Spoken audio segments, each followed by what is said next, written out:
కొంతమంది జీవితాల్లో నీవు సమాధానము వెతుకుతున్నా సరే నీకు సమాధానం దొరకదు. నువ్వెంత సమాధానం పడాలని చూసినా వాళ్ళు సమాధానం పడరు. వాళ్ళు నీ అక్క అవ్వచ్చు, నీ అన్నయ్య అవ్వచ్చు, నీ తమ్ముడు అవ్వచ్చు, నీ నాన్న అవ్వచ్చు, వేపురాలు వివేకులు అవ్వచ్చు, లేకపోతే ఇరుగు పొరుగు వారు అవ్వచ్చు. నువ్వెంత బ్రతిమలాడినా నేను చేతగాని వాడేవాడే. ఇయ్యాలకపోయినా రేపైనా మాట్లాడతాడు కదా, ఇయ్యాలకపోతే రేపైనా మాట్లాడుతుంది కదా. మనమేం మాట్లాడవలసిన పని లేదు. మన వెనకాల ఆడే వస్తాడు, మన వెనకాల వాడే తిరుగుతుంది, వాడే తిరుగుతాడు. ఎందుకు రాడు? మనం మాట్లాడకపోయినా మాట్లాడుతుంది కదా. మనం మాట్లాడకపోయినా అదే మాట్లాడుతుంది. ఎందుకని మాట్లాడుతూ నా అవసరం తనకు లేక లేదు, నీ అవసరం నాకుంది, నా అవసరం ఉంది కాబట్టి వస్తుంది అని ఒక గర్వంతో, అహంకారంతో ఈరోజు నామకార్థ క్రైస్తవుల్లో కూడా అలాంటి గర్వంలో ఉన్నారు. ఎంతో బాధతో కన్నీళ్లతో అయ్యో అని ఆత్మ భారముతో ఎంతో బ్రతిమలాడుతూ నాతో చాలా మంది చెప్తారు, అయ్యా నా కొడుకు మాట్లాడి నాకు 2 సంవత్సరాలు అయిందయ్యా, నా కూతురు వెళ్ళిపోయి 10 సంవత్సరాలు అయిందయ్యా, ఇప్పటికీ రాలేదు, కనీసం ఫోన్ కూడా చేయలేదు, చేయరు. నా పక్కన నా దగ్గర ఉంటుందయ్యా, ఆ పక్క గదిలో ఉంటారయ్యా, ఆ పక్క వీధులలో ఉంటారయ్యా, కనీసం నాన్న ఎలా ఉన్నావు, అమ్మ ఎలా ఉన్నావని అడగరయ్యా. ఎంత ఏడ్చినా, ఎంత మొత్తుకున్నా కానీ బయట వాళ్ళతో చాలా మాట్లాడతారు. బంధువులు అయిన మాతో మాట్లాడరు, కానీ బంధువులు కాని వాళ్ళని బంధువులుగా చేసుకుని వాళ్ళతో సహవాసం, వాళ్ళతో ప్రేమను పంచుకుంటారు. కానీ నన్ను ప్రేమగా చూసేది లేదు, నన్ను ప్రేమగా పెంచేది లేదు, నన్ను ప్రేమగా పలకరించేది లేదు. నా నుంచి డబ్బు కోరుకుంటారు, నా నుంచి ఏదైనా అవసరం కోరుకుంటారు, కానీ అనురాగము ఇవ్వలేరు, ఆప్యాయతను పంచలేరు. కఠినమైన రాడు లాంటి హృదయాలు. ఆ హృదయాలను చూసి పరిశుద్ధాత్మ దేవుడు ఏమంటున్నాడు తెలుసా? ఈరోజు వాళ్ళ ఎదుట నేను నిన్ను ఆనంద తైలముతో నింపబోతున్నాను. ఆనంద తైలము, ఆనంద తైలముతో నింపబోతున్నాను. నువ్వు నవ్వుకుంటూ వెళ్తే వాళ్ళు కుళ్ళుకుని చావాలి. అది దేవుడి యొక్క ఏర్పాటు. దావీదుని ఎందుకు నూనెతో అన్న తైలంతో నింపాడు తెలుసా? అన్నలందరూ కుళ్ళుకునేడాలి. సౌలును విడిచిపెట్టి దావీదుని ఎందుకు కనుగొన్నాడో తెలుసా? సౌలు యొక్క గర్వాన్ని అణచాలి. ఈ రోజుల్లో దేవుడు నీతోనే మాట్లాడుతూ ఉన్నాడు. నీ ఏపరాలు మాట్లాడటం మానేసిందా? నీ కుటుంబ బంధువులందరూ నేను చిన్న చూపు చూస్తున్నారా?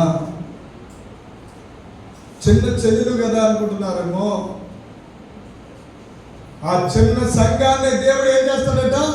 వయసు వచ్చి అభ్యాసం చేత పరిపక్వానికి వచ్చేస్తుంది. వివాహ సమయానికి సిద్ధపడిపోతుంది. హల్లెలూయా, హల్లెలూయా.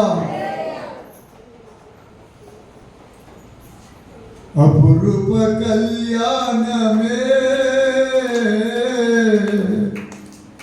ఆనంద పరిణయమే, అపురూప కళ్యాణమే ఆనంద పరిణయమే.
ఏమాత్రము కూడా నేను విడిచిపెట్టేసి యామరపాటుగా ఉండే దేవుడి కానే కాదు. నిన్ను హెచ్చించి నిన్ను గొప్ప చేసి, హల్లెలూయా, హల్లెలూయా. పాస్టర్ గారు హైదరాబాద్ మీటింగ్ వెళ్ళి వచ్చారు. హల్లెలూయా. కాసేపు రెస్ట్ తీసుకోమ్మా. హల్లెలూయా. నేనిద్దరు మళ్ళీ అమెరికా అనుకునేలా ఉంది. హలో, హల్లెలూయా. ఇక బస్సు ప్రయాణం చాలా ట్రైన్ ఎక్కుతారు అనుకున్నారు, కానీ బస్సు ప్రయాణం మీద వెళ్ళడం వల్ల చాలా, అందుకే మిమ్మల్ని అందరినీ దేవుడు ఏమన్నాడంటే బహు బలహీనమైన గతం అన్నాడు. ఏమన్నాడు? హల్లెలూయా. పరిశుద్ధాత్మ దేవుడు అప్పుడే 2:30 అయిపోయిందా? ఇంత గమ్మడిపోతుంది మా జ్యోతి టైము. నెక్స్ట్. హల్లెలూయా. దేవుడికి స్తోత్రం చెప్పండి. 55:22.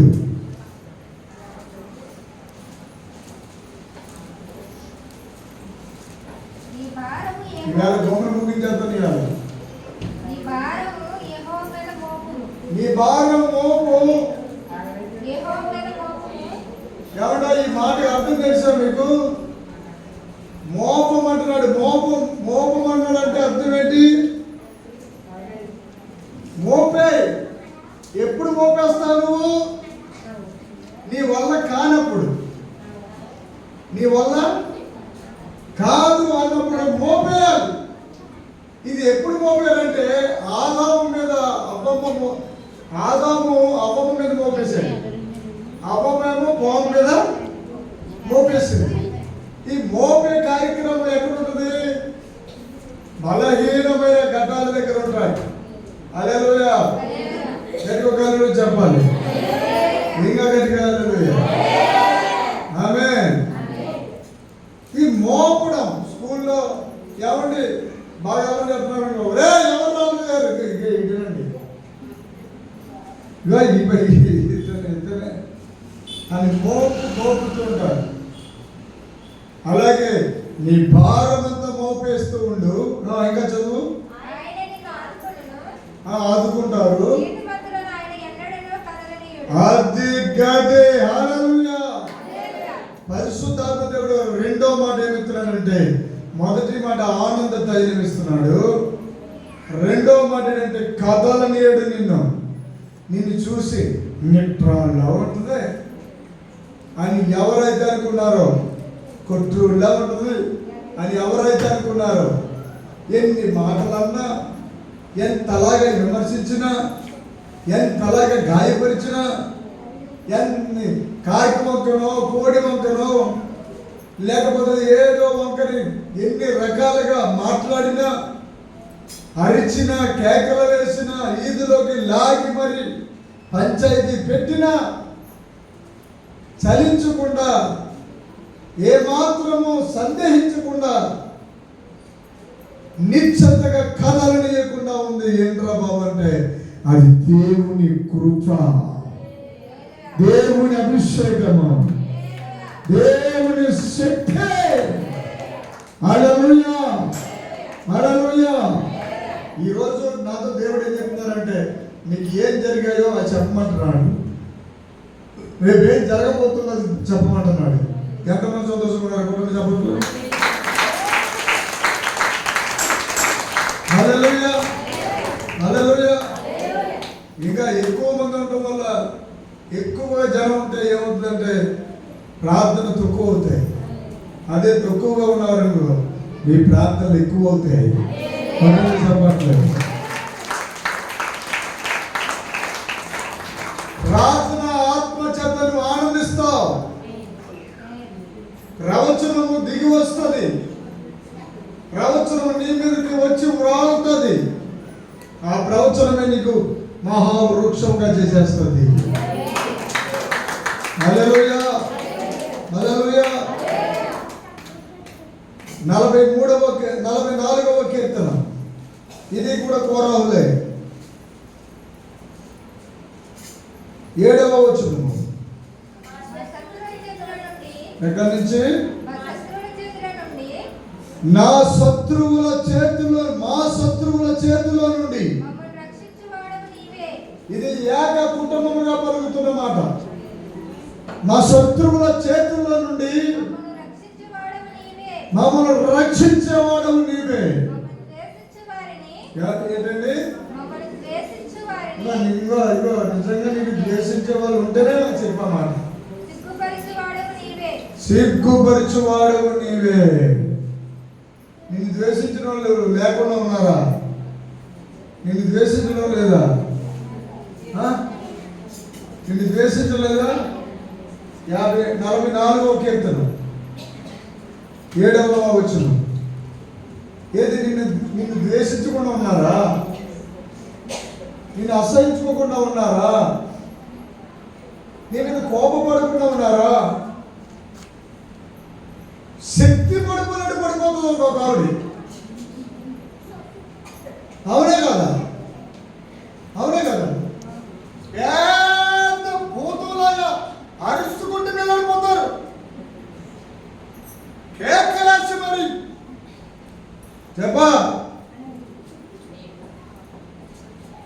పర్సనల్ ప్రార్థన పెడితే పర్సనల్గా ప్రత్యేకంగా ఒక్కొక్కరికి ప్రార్థన చేసి చాలా సార్లు నేను చెప్తూ ఉంటాను సంవత్సరాలు. ఎన్ని రకాల దుఃఖాలు ఉంటాయో తెలుసండి, ఎన్ని రకాల బాధలు ఉంటాయో తెలుసా? ఆ బాధలన్నిటిలో నుంచి పూర్తి విముక్తి, విడుదల దైవ శరణము తీసుకొస్తుంది. చప్పట్లు కొట్టి హల్లెలూయా. దైవ శరణము. అంతేకాదు, ఏమంటున్నాడు చూడండి, 42:9. ఇక్కడేమో ద్వేషించు వారిని సిగ్గుపరచువాడవు నీవే. ఇగో బిడ్డ, ఈ నెలలో నిన్ను ఎవరైతే ద్వేషించారో వాళ్ళు నీ కళ్ళ ముందు సిగ్గుపడతారట. సిగ్గుకు పాలైపోతారు, సిగ్గుపడిపోతారు. అది దేవుడే చేయిస్తున్న పని, దేవుడే జరిగిస్తున్న పని. నిన్నెవరు ఊరుకుని అంటున్నారో వాళ్ళు సిగ్గుపడతారు నీ ముందు. హల్లెలూయా. చదవండమ్మా 9. కావున నీ వేళ నన్ను మరిచి ఉన్నావు. ఏ బాధ? ఏ బాధ అనేది? వాళ్ళకి బాధ, నడునొప్పి బాధ, తలపోటు బాధ. చెప్పరా బిడ్డ? ఏ బాధ? శత్రు బాధ. దుఃఖాక్రాంతుడైపోయి, దుఃఖాక్రాంతుడిగా ఉండి ఇంట్లో నేను చంద్రుస్తున్నాను, అటు ఇటు తిరగవలసి వస్తుంది. కానీ ఏడిపించే వాళ్ళు మాత్రం ఏడిపిస్తూనే ఉన్నారు, గాయపరిచేవారు గాయపరుస్తూనే ఉన్నారు. నీవేళ, కావున నీవేళ. అది అమ్మా, కావున నీవేళ అంటున్నాడు కదా. అయ్యి బాబోయ్, అది కావాలి పాయింట్. కావున నీవేళ నన్ను మరిచి ఉన్నావు. ప్రశ్న ఉంది అక్కడ. ప్రశ్నార్థకంగా మారిపోయింది జీవితం. ఎడకకి ముందుకు వేయాలో, ఎటు వెళ్ళాలో, ఎటు పోవాలో తెలియాలని విధంగా ఉంది. ఒకరు వస్తే మళ్ళీ ఇంకొకరు వచ్చి వస్తారు, ఒకరు వచ్చి నిన్ను ఏదో అనేసి మళ్ళీ వెళ్ళిపోతారు, మళ్ళీ ఇంకొకరు వాడుతాడు దేవుడు. సైతాన్, దేవుడు కాదు, క్షమించండి. ఒకరు అయిపోయాక ఇంకొకరు, ఎవరో ఒకరిలో దూరి ఎప్పుడు నిన్ను ఏడిపించడమే వాడి పనే. ఎందుకంటే నువ్వు బైబిల్ పట్టుకున్నావు, నువ్వు బైబిల్లో బోధ చేస్తున్నావు, నువ్వు యాజకుడివి, నువ్వు ఒక ప్రవక్తవి, నువ్వు ఒక అపోస్తలుడివి, నువ్వు ఒక కాపరివి, నీవు ఒక బోధకుడివి, ఒక సువార్త వింటున్న విశ్వాసివి.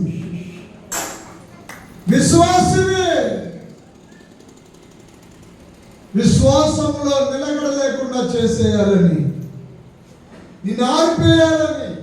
ఏం చేయాలని చెప్పలే? ఎంచుగా బాగా పెంచావు, పెళ్లి చేశావు, మనవాళ్ళు మనవరాళ్ళు పుట్టారు, నీకేదో ఒక సమస్య వచ్చింది. ఆ సమస్య వచ్చినట్టు వాళ్ళకు కూడా తెలుసు, అయినా సరే చేతులు ఎత్తారు, మా దగ్గర ఏమి లేదు. ఒకవేళ ఏదైనా ఇవ్వాలంటే వడ్డీకి తెచ్చిస్తాం, వడ్డీకి తెచ్చి నీకు ఖర్చు పెడతాం. అప్పుడు నీకున్న ఆస్తి రాసి ఇవ్వాలి. అప్పుడు నీకున్న సమస్తము రాసిస్తే అప్పుడు నీకు వైద్యం చేయిస్తాం. అదేంటి ఈ లోకంలో ఉన్న ప్రేమలు. ఏ ప్రేమలు అండి ఈ లోకంలో ఉన్న ప్రేమలు? హల్లెలూయా, హల్లెలూయా. ఎంత విచిత్రమైన ప్రేమలండి. ఎంత గాయమైన ప్రేమలండి ఇవన్నీ.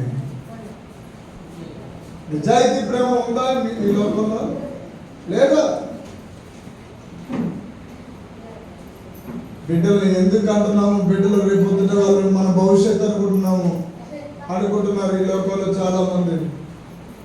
ఆ బిడ్డలు ఎదిగిన తర్వాత ఆ బిడ్డలే అంటున్నారు, ఆ బిడ్డల హృదయాల్లో ఏముంది తెలుసా? పైకి దొంగ ప్రేమలు తప్ప యథార్థమైన ప్రేమలు కనబడడం లేదు.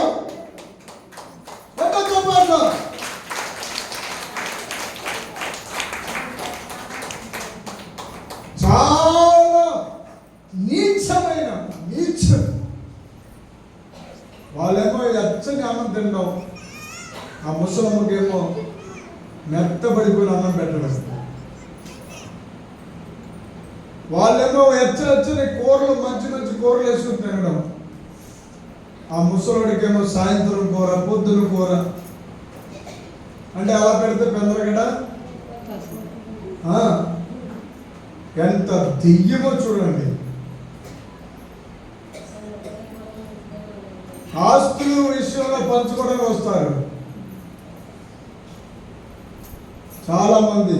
కొంతమంది అని చెప్తున్నాను, అందరూ కాదు. కొంతమంది ఏం చెప్తారంటే ఆస్తుల విషయానికి వచ్చినప్పటికీ దొంగ ప్రేమను చూపిస్తారు. దొంగ ప్రేమలు ఎందుకో ఈరోజు నన్ను ఇలా చెప్పమంటున్నాడు. దేవుడు మాట్లాడుతున్నాడు.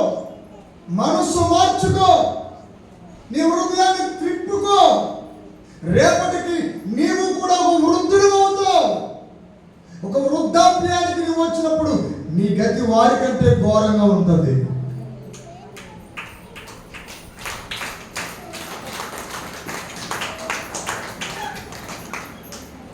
చూద్దాం ఆయన ఎవరితో మనం చేస్తున్నాడు. నా ఆశ్రయదుర్గమైన నా దేవునితో నేను మనం చేస్తున్నాను. 44:21 ఏడు రాశారు. ఎందుకు అంతమాని మీ అమ్మ ఆ గదిలో పడుకోమను, అదే పదే ఎందుకు మీ నాన్న ఎందుకు ఆ గదిలో పడుకోమా? నాన్న మా ఇంటికి వచ్చేస్తావా? దొంగ ప్రేమలో లప్పలో కప్పలో ఊదిరే నాన్న అంతా నువ్వే కల్లా ఉన్నావు. ఒక 50,000 30,000 ఏదో చేయొచ్చు కదా. అలా కాదండి, రాసిస్తే చేస్తానండి. ఏమైనా సంతకాలు పెడితే చేస్తానండి. నీ దొంగ ప్రేమ సల్లారిపోగా. హల్లెలూయా. ఎలాంటి ప్రేమలండి?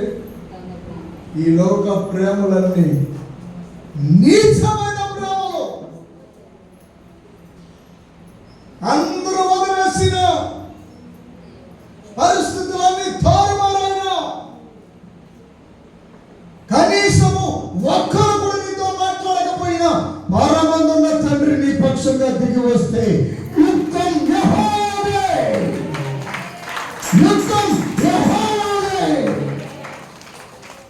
హల్లెలూయా. రాజ్యము యేసు రాజ్యము, అది పరలోక దివ్య రాజ్యము. రాజ్యము యేసు రాజ్యము, అది పరలోక దివ్య రాజ్యము. దుఃఖం ఉండదు, బాధ ఉండదు, దుఃఖం ఉండదు, బాధ ఉండదు, ఏడుపు ఉండదు, అసలు ఆకలి ఉండదు, ఏడుపు ఉండదు, అసలు ఆకలి ఉండదు.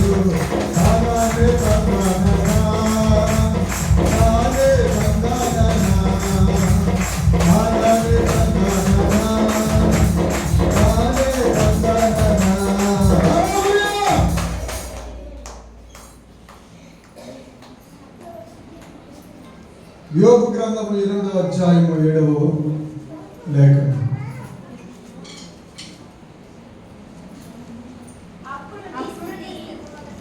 చదవరా. అప్పుడు నీ స్థితి మొదటి కొద్దిగా నుండినను. ఎలాగా? మొదటి కొద్దిగా నుండినను. ఇదిగో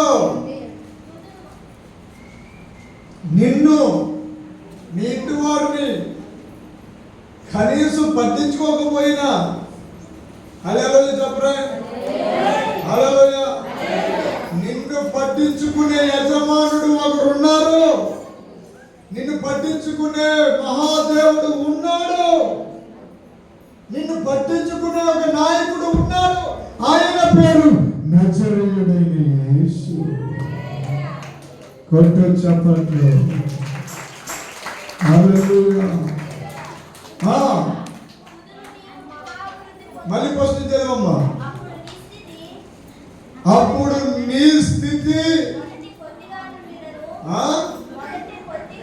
మొదట అనందరుని మొదట, హల్లెలూయా, మొదట అడుగు, మొదటి మెట్టు, మొట్టమొదటిసారి, ఇప్పుడు ఈ క్షణము కొద్దిగా ఉంది, అనగా కొద్దిగా ఉంది. అది పరువు అవని, అది పరపతి అవని, అది గౌరవం అవని, అది ఆరోగ్యం అవని, అది డబ్బు అవని. నీ దగ్గర ఇంతే డబ్బు ఉంది, నీకు ఇంతే పరపతి ఉంది, ఇంతే విలువ ఉంది, ఇంతే యోగ్యత ఉంది, కానీ అది తుదకు మహాభివృద్ధి.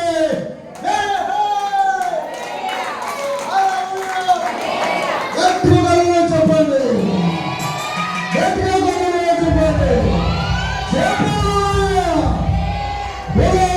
క్రీస్తు మహారాజుకే సరిపోలేదా? క్రీస్తు మహారాజుకే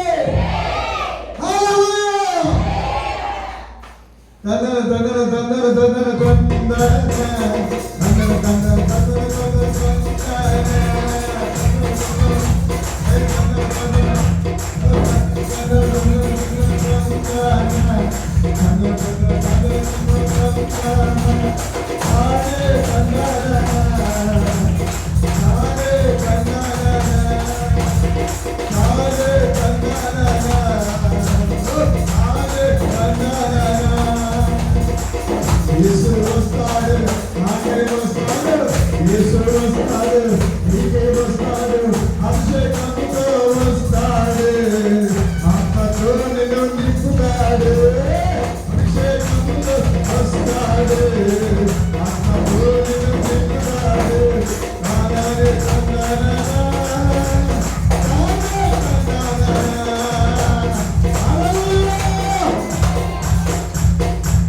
రెండో చరణం అది చదవం మళ్ళీ. మహాభివృద్ధి చెప్పండి అందరూ. నేను గట్టిగా చెప్పండి, సరిపోలేదు, చాలా చాలా ఇంకా నేను మహాభివృద్ధి, అభివృద్ధి, హల్లెలూయా. తప్పదు చెప్పు, నీవు మహాభివృద్ధి చూడబోతున్నావు. హల్లెలూయా, నీవు మహాభివృద్ధి చూడబోతున్నావు. ఆమేన్, హల్లెలూయా, హల్లెలూయా, ఆమేన్. మహాభివృద్ధి చూడబోతున్నావు. అది విశ్వాసమైన అద్భుతాలు. అందరూ లేచి నిలబడదాం. హల్లెలూయా, హల్లెలూయా. మహాభివృద్ధి, తైలం, ఆనంద తైలం, కదలనీయుడు. మూడే విషయాలు దేవుడు చెప్పారు ఈరోజు. ఒకటి, ఆనంద తైలముతో నింపుతాడు. రెండవది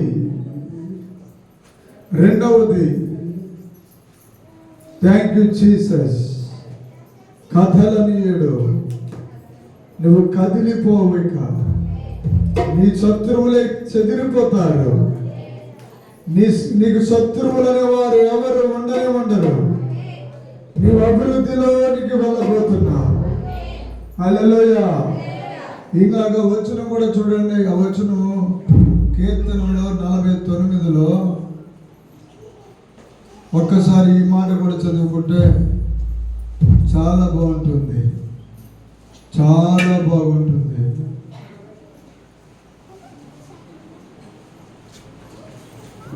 కీర్తన 45.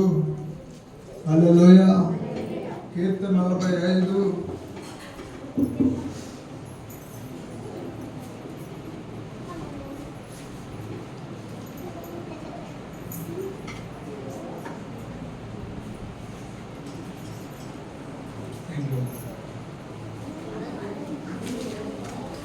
హల్లెలూయా. క్షమించండి, యెషయా గ్రంథం 54. యెషయా గ్రంథం 54.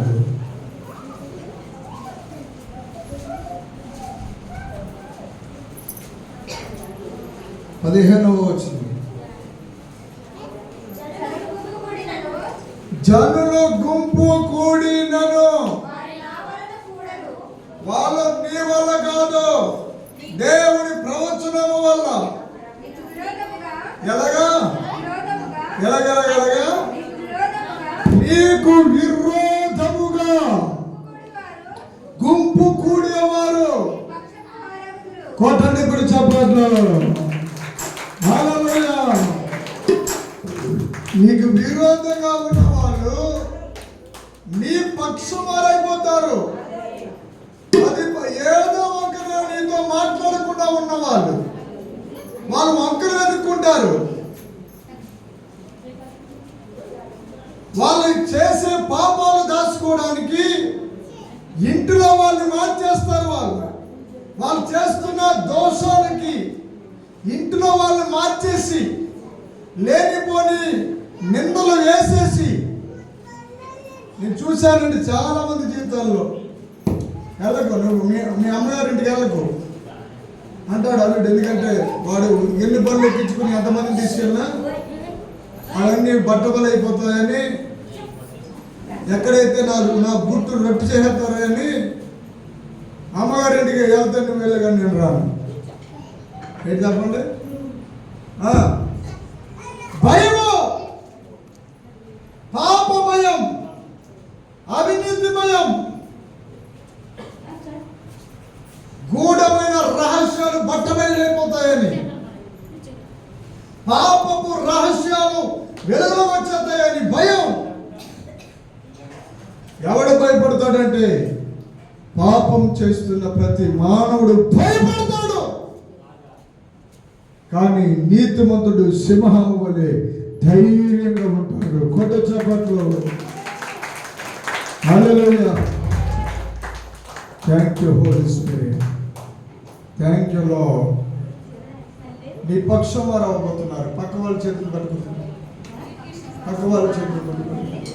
నీ విరోధులందరూ నీ పక్షం వారు అయిపోతున్నారు. హల్లెలూయా.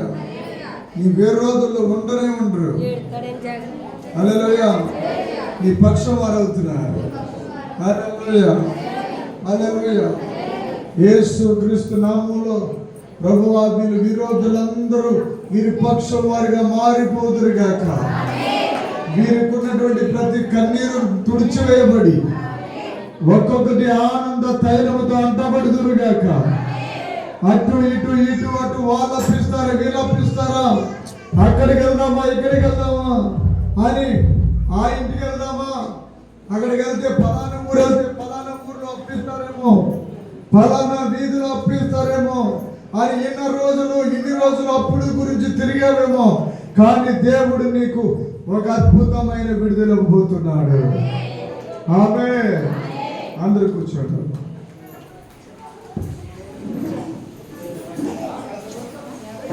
నీ చేత డ్యాన్స్ చేద్దామని నిలబెట్టాను, నీ చేత నాట్యం ఆడిందామని నిలబెట్టాను. కానీ అయిపోయింది. ఈవేళ నీకు సంపూర్ణమైన విడుదల ఇవ్వబోతున్నాడు. హల్లెలూయా. సంపూర్ణమైన విడుదల. అమ్మ కానుకలు పెట్టేవాడు కానుకలు చాలు. Very good. హ్యాపీ.